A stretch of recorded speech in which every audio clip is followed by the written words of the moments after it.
Welcome to the Hyper Voice. I am your host, Stephen Morioka, and today I'm joined by Alex Underhill. Alola. Alola. This is a show all about Pokemon's Video Game Championship Series, VGC for short. This is a show about the competitive Pokemon. And Alex, you are still fresh off your regionals victory. How are you feeling about it? It's still really, really awesome. Excellent. Glad to hear. Very modest answer. So first off, we are just going to say, yes, we understand that the Oceania International occurred over the past weekend, and we're not going to go into too much detail about the teams and some of the players who did well there. We're going to save that for a future and should be soon-ish time. So just hold on to your horses for that. And all I want to say about this right now, really is how we have three finishers who were consistent for both London and Melbourne, which I thought was really cool. In Nico, Davide Cognetta, Ben Kiriakou, and Tommy Kulin, finishing in second, top 4, and top 8 respectively. Yeah, I thought that was really interesting how both of those players, or all of the players mentioned, just got like their exact placements at the same level of tournament, which is awesome to show, that these are the strongest players in the format. They are like really doing well, and it's cool that, if Pokemon is flying these players out, that they're proving that they're like earning it with their such high levels of success. I think, do you know if Ben paid his own way? I do not know. Was he not within the boundaries of getting a paid trip? I don't know if he was in top 4 to receive the travel award, but he might have been for the stipend. I actually have no idea about that. Well, considering he did well in London, he probably had a lot of CP earned there, so you think that maybe he had a shot, but who knows? I don't know exactly how things are going over in Europe and who all's doing well at every single event. It's hard to keep track of the number of big-name players over there. Yeah, I should be doing a better job keeping track of all this stuff, but I'm not, so... Well, it's on the leaderboards. Anybody can check it at any time if you're curious. So, yeah, just feel free to go check the Pokemon.com leaderboards. Those should be updated with Australia's standings pretty soon. I heard that, funnily enough, Luke Curtail got his CP before anybody else. And so, I believe he did before anybody else from other regions did. So, hopefully that's updated soon, and we'll see, after the latest big tournament, where everybody stands. Gotcha. Makes sense. So, I think that's all we'll need to really say about Oceania. Yeah, we'll talk about that next time. Looking forward to it. But yeah, we just got something planned for it, and so unfortunately the timing doesn't work out for Steven and I to talk about it this week. But there are still other things to talk about, and we are definitely going to keep the info rolling out because some other big things happened in this week, like the announcement about the Latin American International. Do you want to go into a bit more detail about that, Steven? Yes, so it seems like for the 3 internationals we've had so far, there's been something different and, not so positive about each one. And I guess we'll go into details about each of those, but for travel awards and, the travel award cutoff date for stipends and awards, that is March 17th. I think the announcement was a week before that. So again, not much time knowing when this actual cutoff date is. Another thing, and probably the biggest highlight coming out of this announcement, or maybe not the biggest, but there is a player cap. There is a limit to the number of players who can participate in each division for both the trading card game and the video game. And for Masters, it's 128. I do want to, before we get into dissecting that player cap and how just unbelievable it is, I do want to mention that you brought up that the announcement for the cutoff date for travel awards and stipends and such was announced a week beforehand, which is at least a step in the right direction from last time. Players have time to aim for a goal, go out to a couple of more events if they think they're on that edge to getting a travel award or some kind of stipend. So At least that was a little bit better this time, even though it was just a week, which doesn't give you a whole lot of time to get out to more events. And but it's a step in the right direction. So I think that's a small positive change. I completely forgot about the last announcement. Was for the cutoff date was a week after. Exactly. Yes. Yeah, that was so I forgot that was a good thing that it's now you at least have some time. But what time was there? Like the event that was happening over the weekend was the international. Yeah, you're not getting a ton, but at least it's happening post announcement. Pre like the announcement happening after the effect is just, I don't know, it's pointless. It just feels like just they could have made that date so arbitrary. So we've talked about that before on the show though with Geo, I believe. So this is a good positive change, and we've got a lot of other negative change to talk about. So it's literally like the smallest of baby steps you can take in terms of positive changes. So that's at least nice. But player cap, let's talk about this. Ooh boy, this is after the previous two had around 500, and maybe London had 500. Australia maybe has around 300. Yeah, a little under over. There. Yep, I believe it was there. Okay, and now the player cap was limited to 128 for the Masters division, which is just it's not even just bad for the Masters, but the juniors and seniors divisions were limited to 32. And if you go to the championship payout and prize distribution tables for a international level tournament, you need at least 33 players in any division to reach the threshold to earn prize money. So juniors and seniors are literally capped below the minimum for earning prizes. So because of the cap, there's no way that these players can reach the threshold. Yeah, and the other thing is their limit of 32. How many players around the world get travel awards and stipends worldwide? I believe it's top 8 per rating division, and I believe that applies to all age divisions. Right, and so there you're 32. Yeah, that would be 32. 8 times 4 is 32, so that actually brings up an interesting topic that I wanted to kind of talk about. It's reservations. If there's a player cap, do they let people who gets to sign up first? Is it going to be a race to the finish? Are they going to say it's going to go up at midnight on this day, and so everyone's just going to be hitting refresh until the website opens up, and it's whoever gets in? Or is it going to be priority given to the players with travel awards? And I think either way, it's really just kind of unfair for the opposite group. If we look at the juniors and seniors division, if they don't grant the people with travel awards a guaranteed entry to these tournaments, then what's the point of giving out travel awards, that if they can't even use it? And then on the opposite end of it, there are the local players who will have no chance to enter the tournament because the spots already filled up from the people traveling out from all the different rating zones. And so I think it's definitely really, really unfair for the younger divisions, but for the Masters division even, slots are being taken by people traveling in, and there's just nothing that the local players can do about it. Only 96 or so of them are going to be able to get in if they allow the travel awards players all to have a guaranteed entry, and that's just ridiculously small compared to the size of the tournaments that we've seen in Australia, in London, and what we've seen at nationals in past years.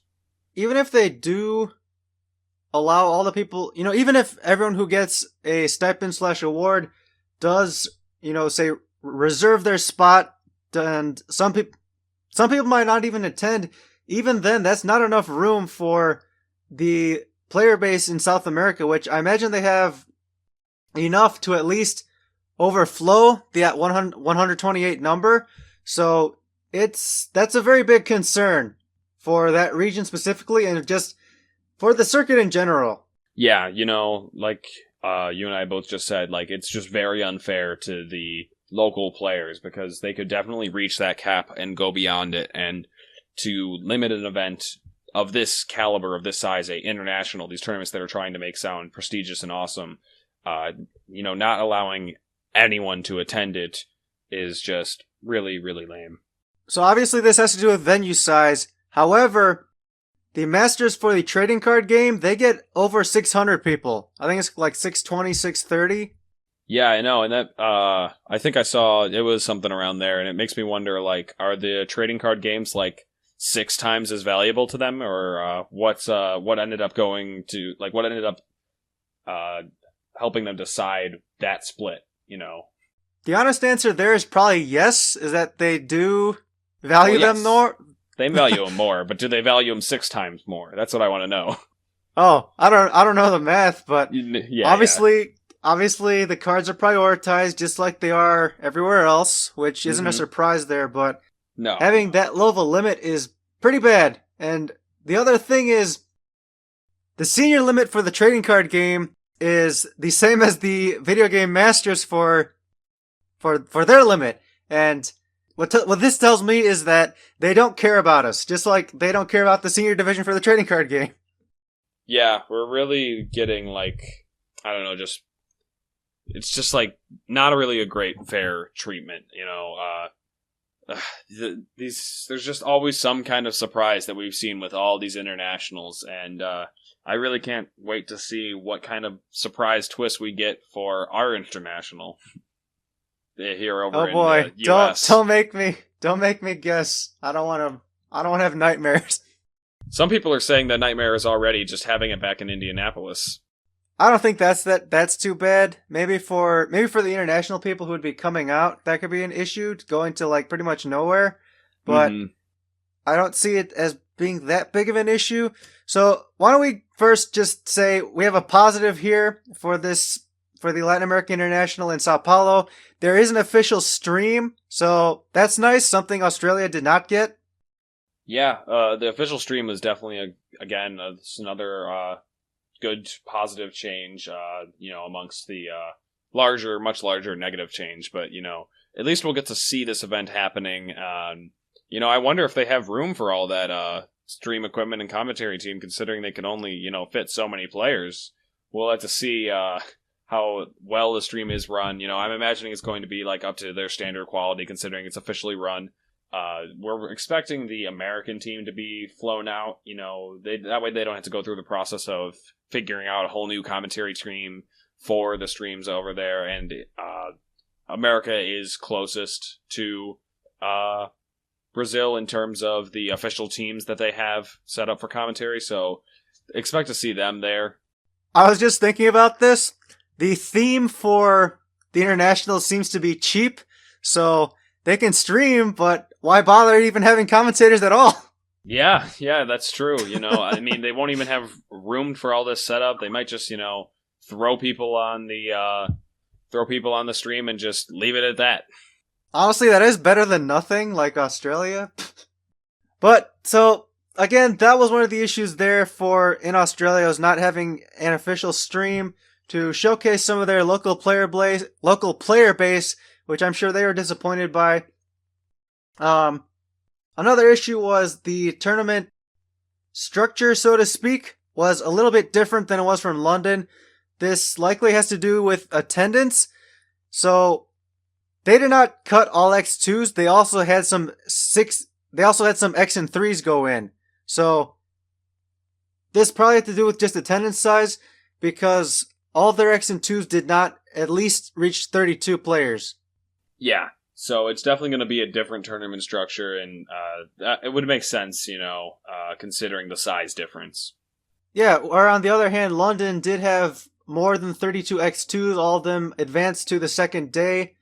And, just the other thing with London, the issue with London was people are saying it was probably too soon of a tournament in terms of the format and when the games came out. And I completely agree with that it was too soon for players at least get some kind of foundation to build their teams and and figure out what they're actually doing. So in terms of an acceptable date, like what would have been acceptable to you as an outsider? For the London International? Yeah. I would say it would have to be, at least in the 2017 year, give the players a month to warm up to it. Even if it was at the very beginning, you had from December, or at least a little bit before that, because the format rules were announced and people were practicing it on Showdown and such by then. But, if it was in January, that'd be reasonable. But, most people would probably like their internationals to be towards the very end of the season, because it is really the peak, the kind of like final shot to grab lots of championship points. And it's really nice for us over here in America, because that's, how it always has been. It's the last tournament before Worlds to get points at. And I kind of like that do or die, like, well, at least I still have this big event here to go to and, get points at, because for the London people, or I guess for the European players, unless you made it into the top 8 and are traveling around on the stipend train, you are not really having a whole lot of large opportunities for championship points. You have regional size events, but your main event already happened in this season, and so it's downhill from here. Yes, and along those lines, I do think maybe, first weekend in January would have been perfectly fine. Gives players plenty of time. The 2.5 weeks after the Europeans got their game cards, that was very quick. So that was an issue that could have been fixed. I actually forgot the bigger one and the main one that we're slipping up on here, and that is that nobody knew what the tournament structure was going to be like, that records were going to carry over. Yeah, that was a real doozy. Just kind of throwing that at people for a surprise. Like, I don't know. It's just a total mix-up compared to what we're used to. I guess then for Australia, people knew that going in. Some 6 and 3s made it in, which technically by the rules, they do want, it's either, at least top 32 or all X and 2s if that number is greater. Yes. So I guess there wasn't that big of a problem there. The only big problem was no stream. Yeah, you kind of knew what was coming, and I think that's good. At least people had a little bit of more foresight going into it. I wish I knew the numbers a little bit better for Latin America, given how the 128 player limit, assuming this will stand, what does that mean for the cut for day 2 and number of rounds and stuff like that? I think number of rounds is easy. That's still 7, or because I think one above that is 8. So okay, they may not even hit that. All right. Well, it's something that people can easily look up themselves. So, maybe don't worry too much about talking about it. Yeah, it is something to, think about beforehand, especially if you plan on attending the event. It's something you can plan for, the number of rounds, and kind of identify how many people you think are going to cut. We've said that at the past 2 internationals, they had at least 32 people or more make it to the day 2 stage. Well, if you're only starting with 128 people, do you really need 32 people to move on? No, I don't know. I think, the rules will clearly lay out what the cutoff is for the respective attendance, but this event's happening in April. We still have time to dissect it a little bit more, and well, when we get to it, we'll obviously see what actually happens at the event with how the tournament is actually run. When the chaos ensues. Yeah, as it always does. I guess we could probably move on to our next big announcement, and that is actually not so relevant to the rest of us in the typical championship style of Worlds Invites, and this is more related to those players in Japan, if you wanted to talk about that, Stephen. You just called Japan irrelevant. No, I didn't call it irrelevant. I said it's not relevant to the players earning championship points. Like, this bit of circuit information won't really affect us. Of course, Japan's always going to have a big influence on the metagame, and especially What do you mean Worlds. It's not going to affect us? They're going to play at Worlds. They're going to be playing against us. I know, but the tournament structure doesn't affect you. Okay, I'm just teasing here. But You're making me look bad. I am not. I totally am not. You're right. I make myself look bad all on my own. There we go. So, Japan has their own championship system for, which is pretty typical of them. I guess it's specifically called the Japan Championships 2017 Battle Competition. It's going to be run in the VGC 2017 format. Nothing surprising there. And rather than having one online competition / Wi-Fi tournament to qualify into their national. They have 5. That is just crazy to me. Yeah, a lot of people complain when they're looking at the Japanese circuit that they have to play all best of one, which totally changes the mindset and preparation for earning yourself a chance to compete in the Japan National. However, this is, while still best of one, you get 5 attempts, so it's kind of interesting. If you have really good runs or maybe poor runs, you can at least make up for it later in the tournaments, in the other sections that they will be running. Yeah, we should probably provide some details here on what we mean by they're having 5 tournaments. Well, what does that exactly mean? So they're having 5 different Wi-Fi tournaments, and they're going to have their, at the end of each tournament, you get your rating that is posted to the global link. So at the end, once all 5 tournaments have concluded, your 5 ratings will apparently be added up, and the top 50 scores combined will be offered entry to their national, which happens later in the summer before the North American International, which I think is key again. Just interesting for metagame stuff in terms of timing. But in terms of timing for these 5 tournaments, they are bunched rather closely together. Yeah, honestly, it's going to be like just a little under a month where they're all happening at the same, like just in short intervals after one another. And honestly, I think it's going to be very hectic for the players over there. Just scrambling to get things prepared for this. If you, since it's all best of one, you're going to pick a team that you think will lead you to success on the ladder. And then, after one sets tournament, do you change it up for the next one? Or if you were successful with it, do you keep it?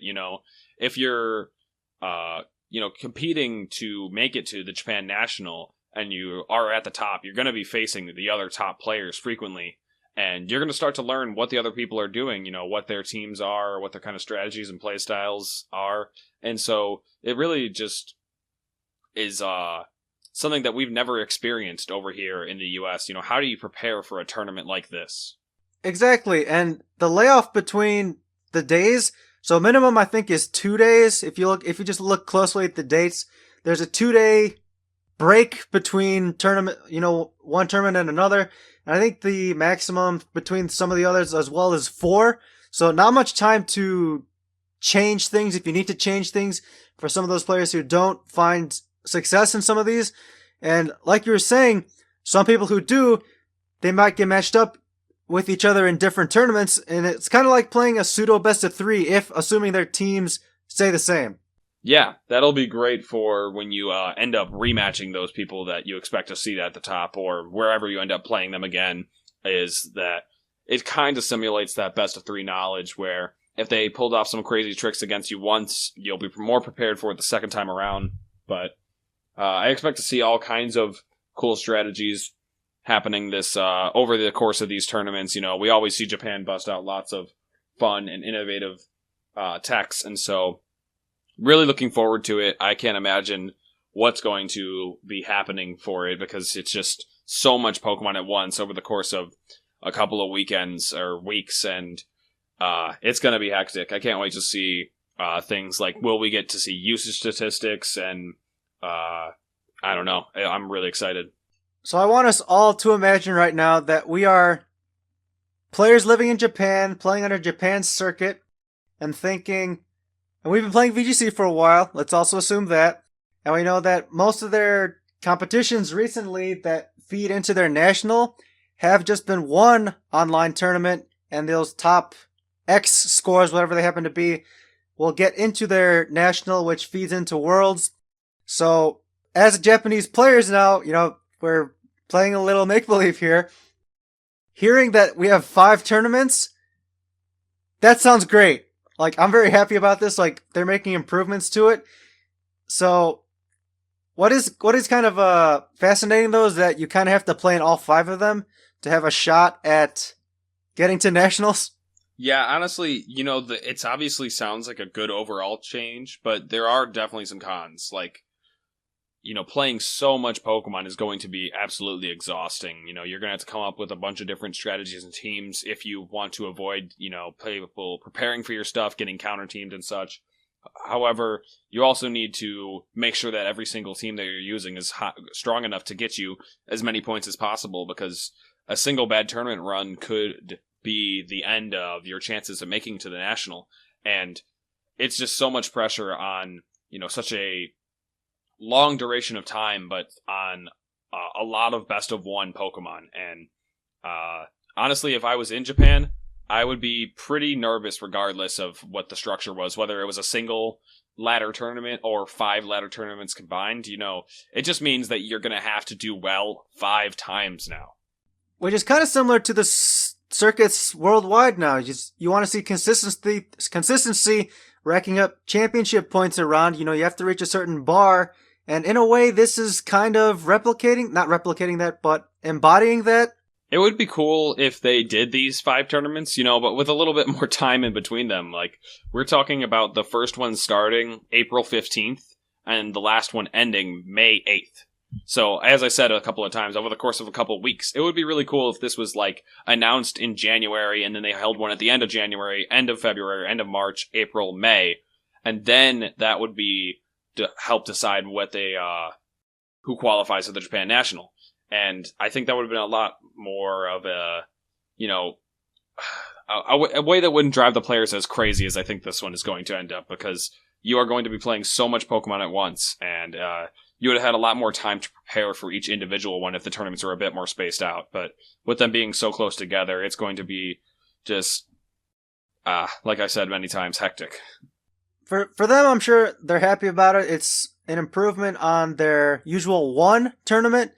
From the outside perspective, again, we're not going to be Japanese again, or we're not going to be Japanese anymore. So from the outside perspective, this looks terrible. Steven? No more. Oh, I actually am Japanese. I'm half I know. Japanese. I was going to say you don't have to pretend a Whoops. ton. Whoops. Yeah, I don't have to pretend that at all. But what was I saying? I was saying that from the outside, this doesn't look great at all. 5 Wi-Fi tournaments packed in all together like that. That doesn't look too enticing in terms of timing, in terms of just what they're expecting from the players. So it's an improvement, but it's a small one, which, we can be happy about that. Yeah, like we said, this doesn't totally affect us, so we are definitely sitting here, as outside viewers. But I think it's a good change, and I definitely look forward to watching the tournament, seeing the results. I wonder if you'll be able to see, like I said, usage statistics, but also top teams like we see from tournaments here in the US, where they're posted on Pokemon.com. Will we have anywhere to look at the players who were successful? What did they use? And just in general, who are the players that are consistently at the top? Is that going to be available into them or available worldwide? I'm really excited, and actually, one more thing I want to mention before we maybe move on is when we have these international competitions over here in the US, or I guess not in the US, the international competitions that happen worldwide, the online Wi-Fi tournaments, the ratings take a couple of weeks to get up. So will the players be able to track their progress in terms of their competitors, and how everybody else is doing? Or will they not know until the very end exactly where they fall? I see your point. I think if they're doing well enough, they'll kind of write down their last rating they had, and then, that last match they play, whether it's win or lose, they'll know, am I going to have some points added or subtracted here? They can kind of, keep a note of that for them personally, and they'll be able to use that for the progression throughout the rest of that entire series. So I feel like they'll be okay in terms of tracking. I'm just talking about, comparing yourself to the other players around the world, especially because you'll have to see, I've reached a rating of 1900. Do I go further? Do I not? And you won't be able to tell, obviously, during the competition, but, after the next competition, you could see, just how well, or after that competition ends, how long will you have to wait to see where did you place in that competition? Were you head of the pack for reaching 1900, or was there a bunch of people past 1900? You can't really tell because normally it takes a long time for this information to get up. So I'm imagining that they're going to have to just kind of try their hardest and really push it till the end for every single one of these tournaments because the results aren't going to be posted until it's all over. But this is just my guess. Okay, I see what you're saying now. So yeah, I understand. Yep, but I guess that's really just theorizing and just speculating. So we don't know for sure until it happens. It's going to happen in just about a month from today, or when we're recording this. So I look forward to it, and I imagine Steven does too. Yeah, seems like fun. A lot of big international things happening in April. So you've got the international, Japan's championship series, and I think we have regionals. We have some regionals here, probably in Europe too. But anyway, let's move on from those topics and go on to more of a fun one here. I'm excited to talk about this. So what we're going to talk about now is favorite competitive Pokemon by format. So we're just going to provide maybe a little historical context here for some of these Pokemon and just kind of why we like them, what they were good for, and maybe, some tournament success we've seen with some of these Pokemon. So, Alex, do you want to start or do you want me to go first? Well, Steven does have a lot more formats to cover. So, I was thinking since Steven's played literally about twice as much VGC as I have, maybe we could, have Steven go with two of them, and then I'll mention one, and then Steven can mention two, and he mentions one, or two, or I mention one again. You see, we just alternate like that. So why don't you start it off with way back in 2009, Steven? Okay, so for mine, favorite competitive Pokemon by format. So again, this is not just favorite Pokemon in general. So mine here is Zapdos. So obviously, you have your electric flying type. Part of the notable and, one of the firstborn strategies coming out of doubles for VGC is the Disquake combo. Ooh, Disquake. Yeah, Zapchomp is what it was called. Zapchomp, really? Pretty sure. Okay. Zapchomp does Disquake.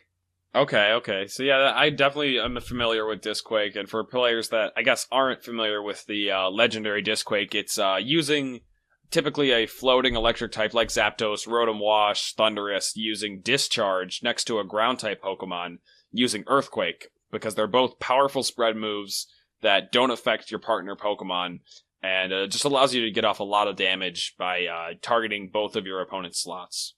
They also don't miss. Thanks, Rock Slide and Heat Wave. Oh man, Discharge is a fun move. Don't remind me. I had a lot of fun with that at Collinsville Regionals.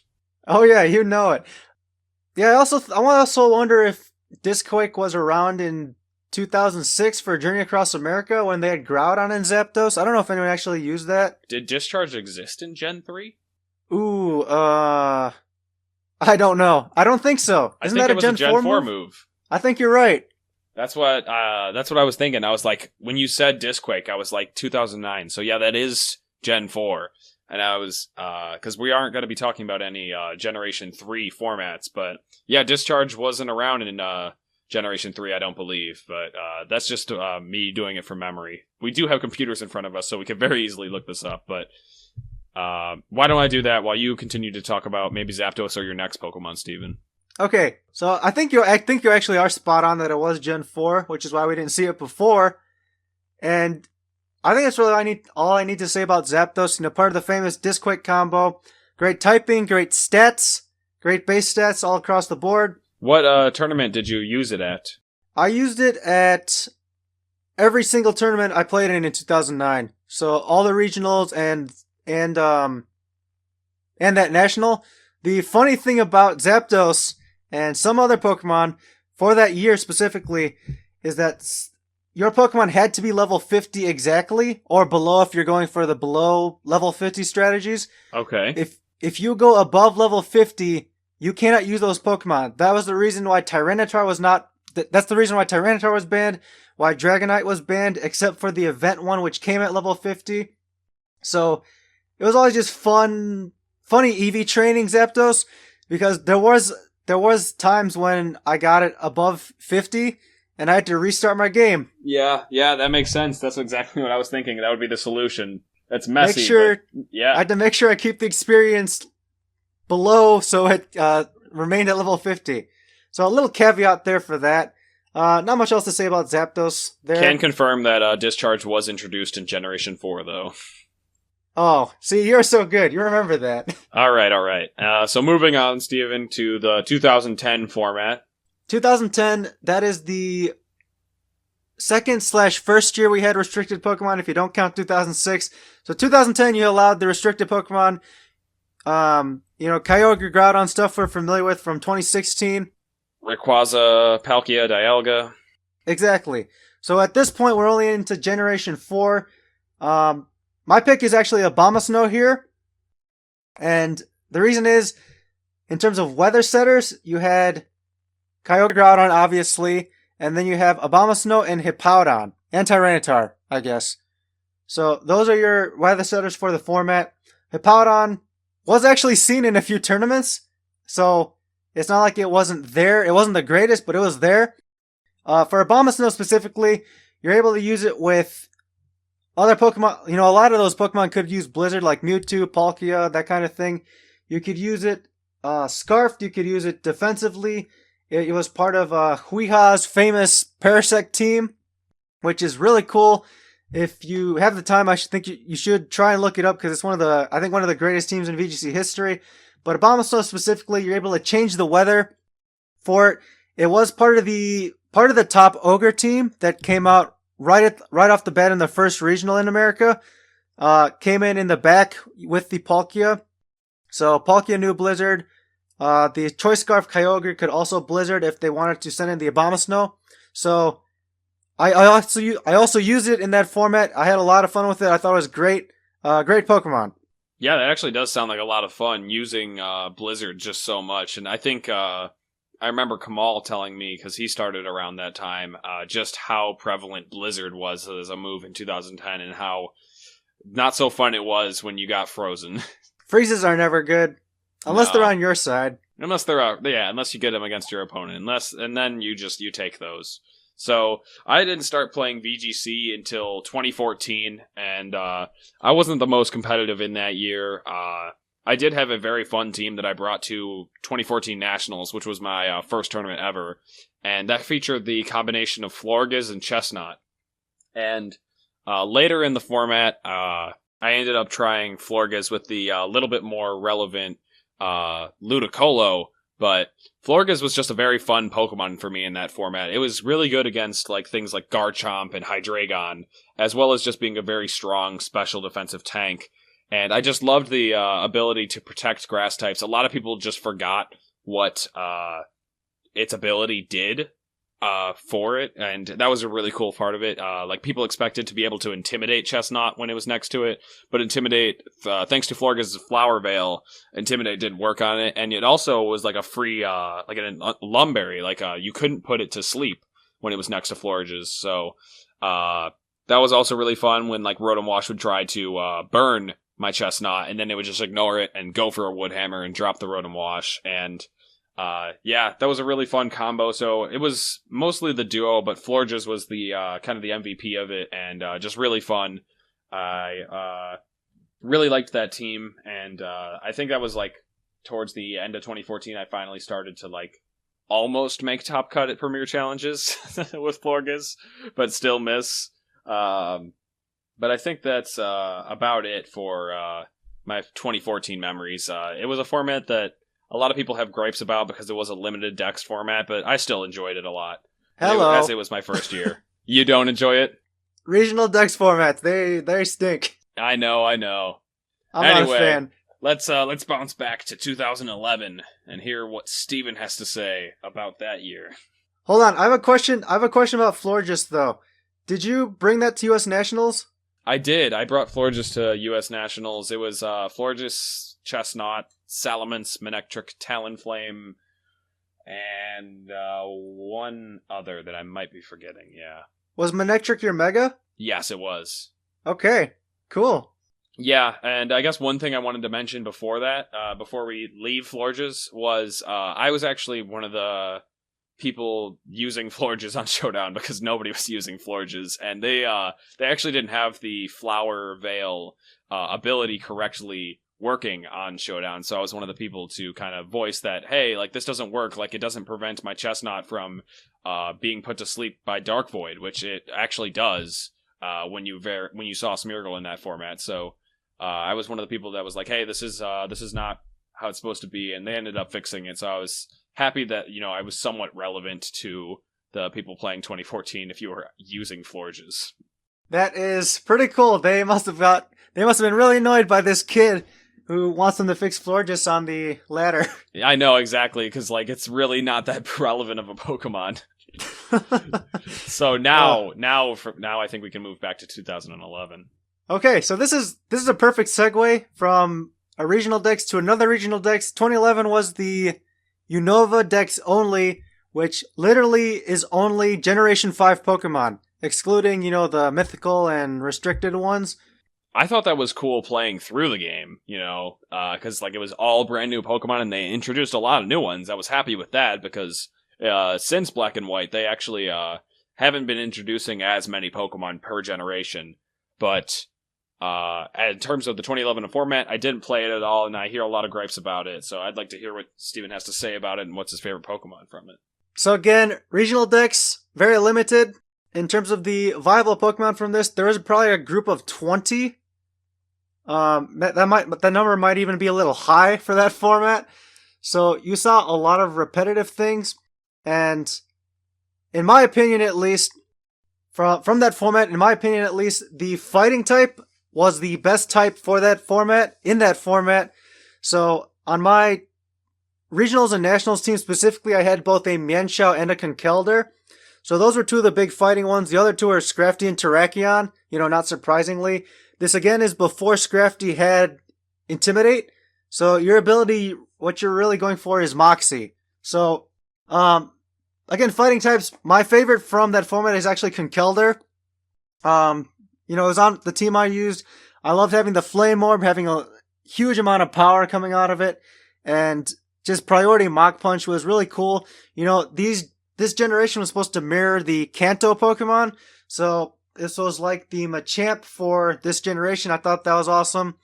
I just love Conkeldurr as a Pokemon. It was my avatar on the Nugget Bridge forums, and it is now on the Trainer Tower forums. So obviously, it's going to be one of my favorites from that format. Yeah, Conkeldurr was a very cool Pokemon, and definitely is a cool Pokemon. Yeah, but moving on from the slow regional decks. I'm just saying it the way I wanted to say it. Oh, I know. That's perfectly fine. I mean, Ray won with Conkeldurr in the World's Finals that year. His bulky leftovers one, which was really, really cool. So I was happy to see it win. I guess moving on from there, we have 2012, which is the first year of consecutive National Dex formats. My favorite here is Salamence. I used it to success in one of the regionals there. This season was one of the first regionals we had Swiss introduced at the regional level. We finally ditched the single elimination format, which was nice. Used Salamence to success. Enjoyed the special variant a lot. And we even saw it at the end of the season, Junpei Yamamoto using it on his top 8 Worlds team. Eventually losing to Ray Rizzo in that round. Didn't, who was it? Sandman. Didn't he also make top 8 with Salamence? Top 4. Top 4, though. Okay, so that's an even more successful Salamence, because I remember people telling me that my 2015 national team that I got top 8 with had the same 6 Pokemon as Sandman's 2012 top 4 team from Worlds, and that's just so crazy that a format happening 3 years later could end up being comprised of the same Pokemon, just with a Mega Evolution and a couple of new items introduced. I'm pretty sure he had a Rotom Heat on his team. Did you have something different? No, I had a Rotom Heat. We had the exact same 6. Oh, get out of here. That's so cool. Yeah, it's such a crazy throwback. I had you, so the team that John ended up, his name was John, or was it? No, Joe Polkowski. What's that? Joe Polkowski. Joe. It was Joe. Okay, yeah. Joe ended up top 4ing with, the exact same 6 that I took later in 2015 to top 8 Nats with. And I just made Salamence a Mega. Rotom Heat held the safety goggles and and Tyranitar held the weakness policy. I had no influence from his team. I just ended up with the same 6, and it turns out it was actually a possible team way back in 2012, just without megas and a couple of items. That is actually really cool to think about. Just thinking a generation later where there's mechanics changes, there's move power changes, there's also move changes. So that's really cool. That's a perfect segue too for your 2015. Yeah, and here we go. We can talk about 2015. And I guess my Pokemon would be the same as Steven's 2012, except the Mega form. 2015, I really loved Mega Salamence. It was just like such a comfortable Pokemon for me to play with, and in 2015, I really wanted to be just a stupid VGC hipster, and I was like, no, I'm not going to use Kangaskhan.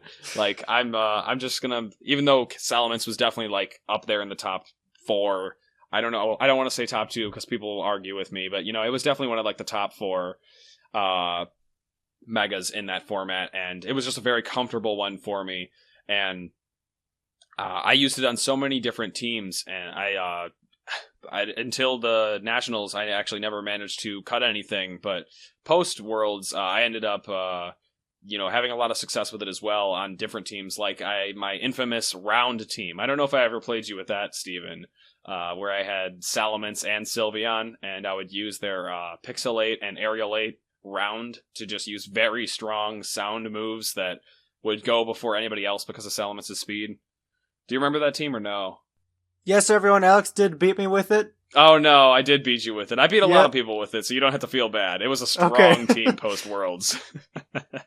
Yeah, the round team was a good one, but obviously it doesn't compare to a team that means a lot to me is the top 8 national team that I did mention the 6 for, or maybe not the full 6, but it was Rotom Heat, Tyranitar, Gastrodon, Excadrill, Salamence, and Cresselia, which it was like the Sand Fast mode with also the Trick Room mode, and Salamence was a part of that team, and I honestly just have loved that Pokemon. I loved it even in 2016, so Salamence was definitely a big deal for me in the 2015 season, the Mega variety, I guess. And again, throwing it back a couple of years, back to Steven. So, 2013, if you go back to 2012, this is the format following right after. It's virtually the same format, just adding Therian forms for your Thundurus, Landorus, and Tornadus. You also have you're now able to get some hidden abilities that weren't available that previous year. So I guess specifically in my case, my favorite from this format is Heracross. No surprise. It's actually one of my favorite competitive Pokemon of all time. The reason it worked for me is because it had Feint. I'm a huge proponent of that move. I really like Feint. It was also meant to counter the Metagross Tyranitar Cresselia lead in tandem with Heatran. So, my Heracross held a Bug Gem throughout the entire season. It also had the same EV spread throughout the entire season, pretty much. So, that was my big Pokemon that year. Could you imagine if your Heracross could have held a Bug Z item back then? You wouldn't have had to worry about missing Megahorns. Oh my gosh, that would be incredible. Yeah, that would have been quite the difference. Because, I'm sure that Megahorn was a stressful move to use on your Heracross. Yes, it was. Certainly some misses happened along the way, which is, understandable with the accuracy, 85%. What's kind of funny for Heracross is for the format, for that season, we started the fall in the 2012 format where Heracross, I had to use Guts, because it did not get the hidden ability until Black 2 and White 2 came out. Then those games came out, I was able to use Moxie. Were there any new moves that were introduced between 2012 and 2013, like tutor moves or anything like that? Oh, you're right, tutor moves. Yeah, so I thought there had to be another change. Okay. Those were some of the other big changes for some Pokemon between those two formats. But something else I wanted to mention was, does your gem get wasted if you miss your move? No. Say Megahorn missed into a Cresselia, it just says the attack missed, I keep my gem. Okay, so the gem doesn't activate until it hits. Nice to know. Alright, well... Oh yeah, I was just gonna say, with Bug Gem Megahorn, I could KO most Cresselia that didn't have, max invest, close to max investment in on the defensive side. So that's like having a +1 Mega Horn on that first turn. Then after a Moxie boost, I'm again at +1, and then I just keep chaining KOs after that. Yeah, that actually sounds like a really fun Pokemon. And Heracross is definitely not something you see often anymore. You know, it did get a Mega Evolution, but it didn't change a whole lot for it.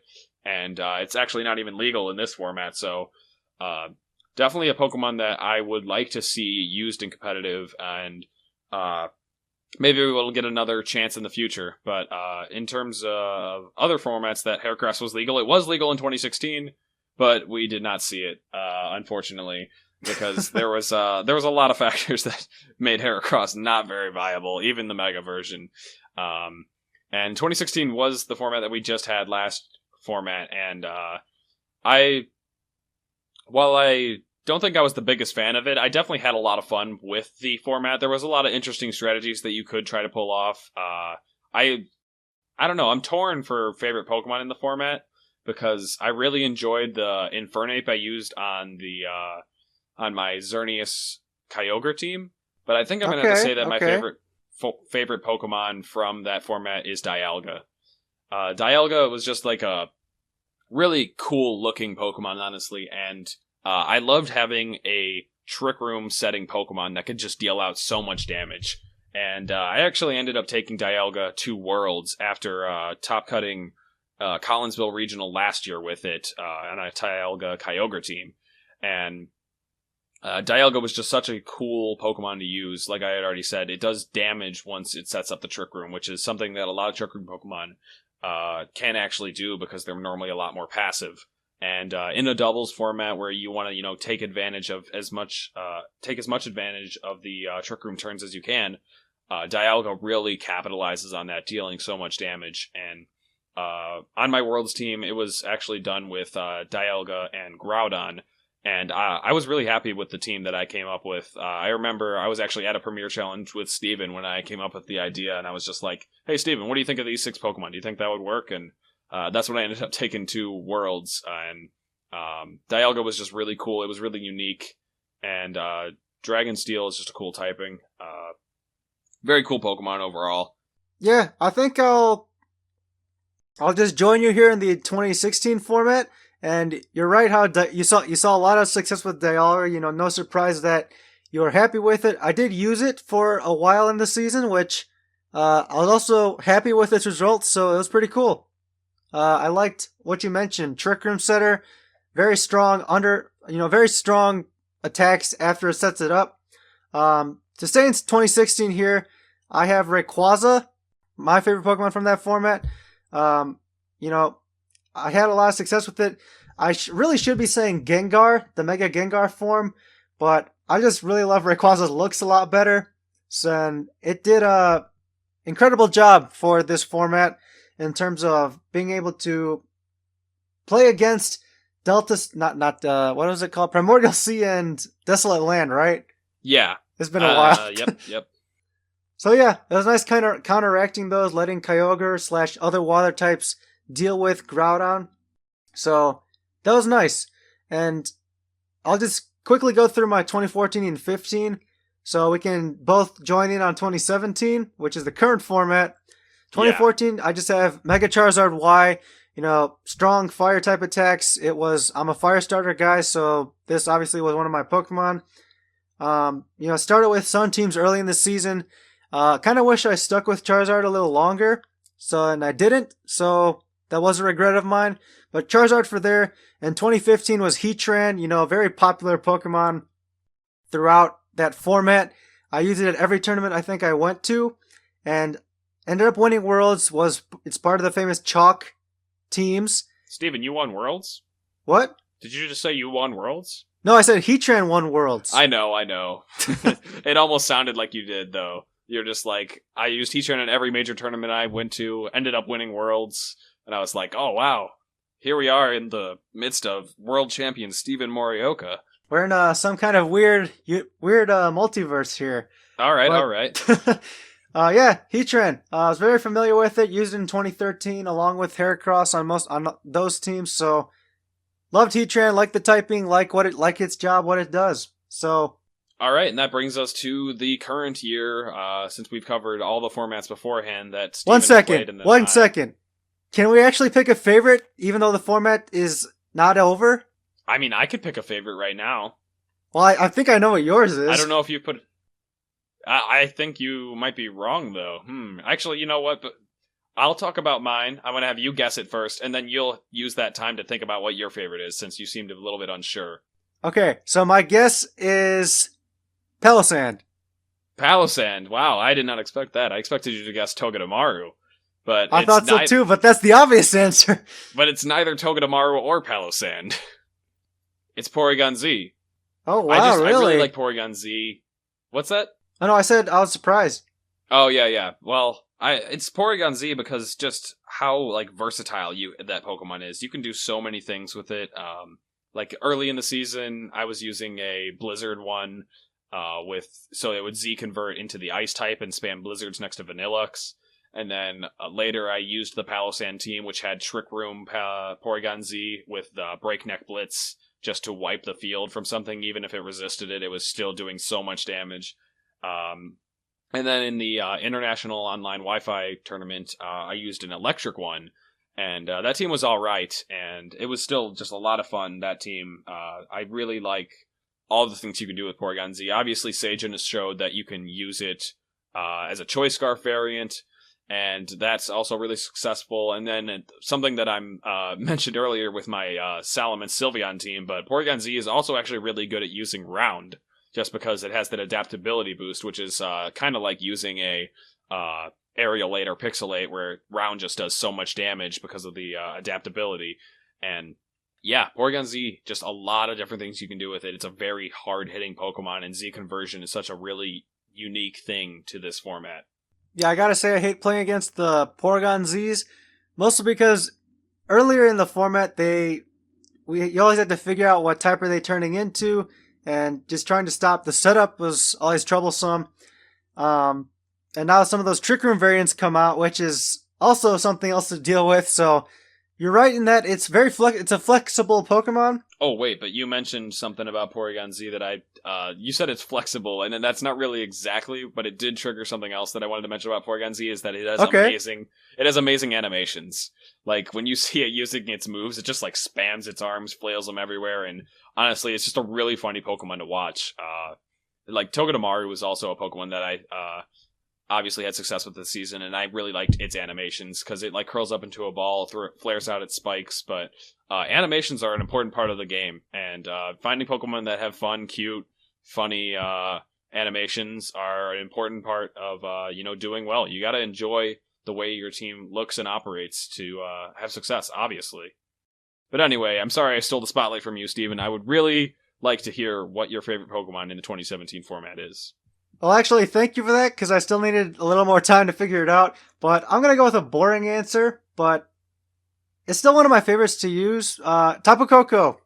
Yeah, I'm definitely very comfortable with Tapu Koko myself, but what are you enjoying about Tapu Koko so far? So, first off, design looks good. I like that. That's always positive. But in terms of being a little more specific here, I like how you always have to figure out what it's going to do for its team, because I feel like its role can be very different depending on what team it's actually on. So you have more defensive style Kokos that are either Assault Vests, have Roost, sometimes play with the Electric Seed. So those can change the way you approach the game against Koko. Other ones can be more offensive, where they hold offensive items. It also has access to Taunt, which is nice to stop setup Pokemon. And probably the best thing I like about it, and what I've been seeing from other players as well, is its use as a pivot. So, namely in Volt Switch or U-Turn. U-Turn is actually an option there if you don't want to worry about Lightning Rod. So, or if you're going physical as well. So, those two really allow you to get yourself in good board positions. It's a good pivot Pokemon in that sense. And just with the electric terrain, it's preventing, issues with sleep, and is powering up its own electric moves. So that's nice. Yeah, one tool that I think you forgot to mention would be Skydrop. That's always such a fun move to use. And, like, it's just really unique with the number of situations you can use it to set yourself up for, whether it's ignoring redirection or taking a turn away from your opponent so that your partner Pokemon can set up like a Swords Dance, or if you're performing the Skydrop Trick Room Infinite Loop and not allowing your opponent's Pokemon to ever have a chance to move. But, something else that I think is interesting you mentioned was Tapu Koko's ability to pivot with Volt Switch. I remember when we and you were... when the two of us were speculating for Sun and Moon, like which Pokemon are going to be good, you immediately said that Tapu Koko is going to have a sort of advantage over the other Tapus in terms of terrain control, because it's going to be able to Volt Switch out and set its terrain back up later.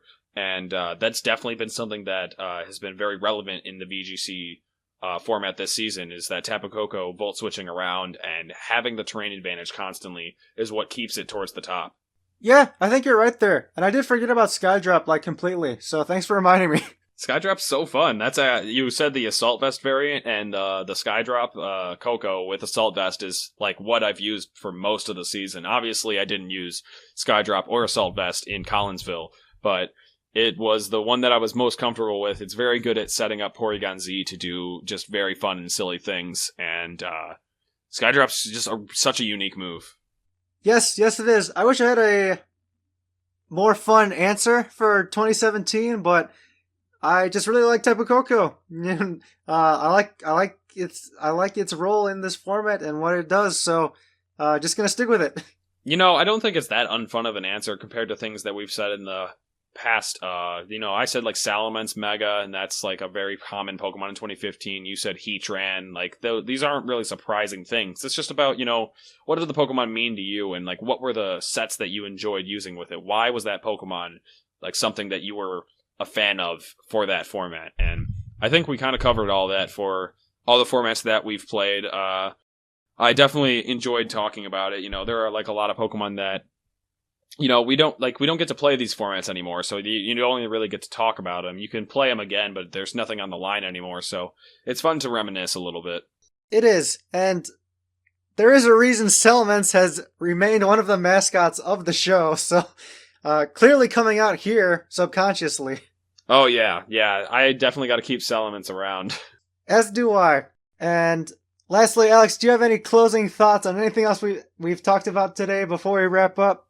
No, definitely just looking forward to, the next time that we do this. And, people, like, if you want us to, like, suggest topics for us to talk about, Steven and I have been covering a lot of, like, news stuff lately. So if there are things that you want us to talk about, whether it's, like, a for fun topic or if it's something about, like, hardcore VGC, please do let us know. Reach out to us on one of the mediums that Steven will mention at the end, because we would love to hear from you guys and just...